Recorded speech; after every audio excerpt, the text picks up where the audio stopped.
ইয়ার আজ পুজোতে গিয়ে ভাবতেও পারিনি যে নেশা না করে মিত্রগন্ধের এমন এমন মাতলামি দেখবো। তো আজ সন্ধ্যা হতে রেডি সেডি হয়নি, কারণ আজ পরমিত্রের বাড়িতে মা মঙ্গলচন্ডীর পুজো রয়েছে। তাই আর লেট না করে লেডিস আর আমি রওনা দিই পরমিত্রের বাড়ির উদ্দেশ্যে। যাওয়ার সময় দেখি কারেন্ট ছিল না, দেখে সারা রাস্তা অন্ধকার। আর এইদিকে আমার ভয় লাগছিল সালমান খানের মতো কাউকে যাতে ঠুকে না দিই। দেন পরমিত্রের বাড়িতে পৌঁছে দেখি সব মিত্রগণরা একসাথে আছে, কোথায় গল্প করবে, তার বদলে যে যার মতো ল্যাদ খাচ্ছে। মাঝে মাঝে মনে হয় আমাদের গ্রুপের সব থেকে এনার্জেটিক ছেলে আমি।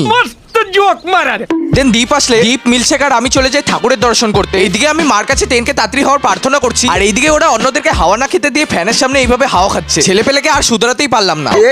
দেন আমরা চলে যাই প্রসাদ খেতে। বসেছিলাম তো আমি, মিল্কশেক আর রোহিতই খেতে, বাট আমাদের কোম্পানি দিতে জিৎ আর দীপও বসেছিল। দেন ফাইনালি এবার পালা প্রসাদ খাওয়া। এন্ড পরমিত্রের বাড়ির পুজোয় প্রতিবারই আসি, প্রত্যেকবারই প্রসাদ অসাধারণ হয়। আর মিল্কশেকের প্রসাদ এতটাই টেস্টি লাগছে যে খাওয়ার পরে তো দেখি ওর খুশির লেভেলই আলাদা। এখন বাড়ি ফেরার পথে আমি সহ্য করি এর পাগলামি। বাকি ব্লগটা ভালো লাগলে লাইক এন্ড সাবস্ক্রাইব করে দিও।